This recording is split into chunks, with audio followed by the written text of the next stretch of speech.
კომუნიკატორი ამერიკულმა კომპანია Apple-მა ახალი 30 სანტიმეტრის დიაგონალის ლეპტოპი გამოუშვა.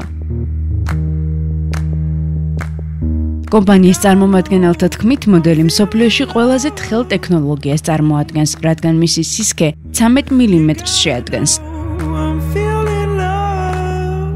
საინტერესოა, რომ Apple-ის ახალ MacBook-ს მხოლოდ ერთი პორტი გააჩნია, რომლითაც იტენება და სხვა მოწყობილობებს უკავშირდება. ამისთვის კი Bluetooth-ის სისტემას იყენებს. MacBook-ი 921 გრამს იწონის, რაც შეეხება აკუმულატორის სიმძლავრეს, ვებ-სერფინგის პირობებში 9 საათს, ხოლო ვიდეოს ყურების რეჟიმში 10 საათის მანძილზე მუშაობს.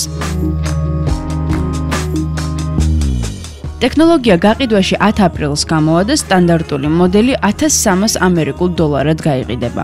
მომხმარებელს საშუალება ექნება შეიცინოს ოქროსფერი, ვერცხლისფერი და ნაცრისფერი ვერსიები.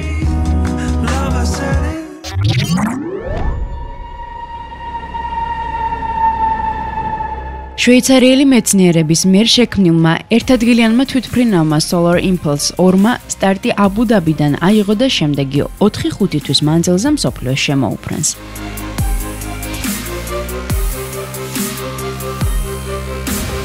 პროექტის მენეჯერების თქმით, პირველი ეტაპი აბუ-დაბიდან ომანში გადაფრენას გულისხმობს, რასაც 10-დან 12 საათამდე დაჭირდება.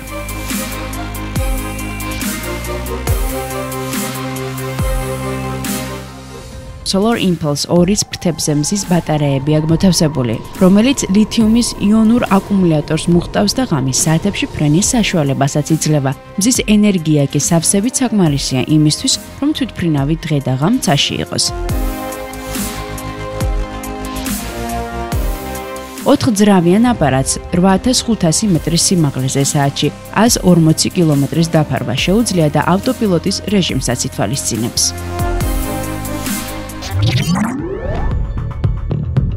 ოქსფორდის უნივერსიტეტის მეცნიერთა მტკიცებით, ადამიანის ტვინი მისთვის ნაცნობ საგზაო ნიშნებს უფრო სწრაფად აღიქვამს, ვიდრე უბრალო სასიგნალო შუქს.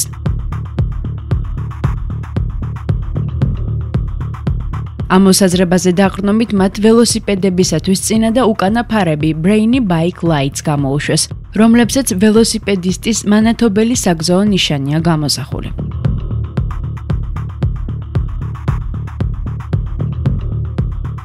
ტესტებმა უჩვენეს, რომ ავტომობილების მძღოლები Brainy Bike Lights 100 მილიწამით უფრო სწრაფად აღიქვამენ, ვიდრე სტანდარტულ მანათობელ ფარებს. შესაბამისად, ტექნოლოგია საგზაო უსაფრთხოების მხრივ უფრო საიმედოდ იქნა მიჩნეული. Brainy Bike Lights-ის ფარების კომპლექტი $75 ამერიკული ღირს. კომუნიკატორი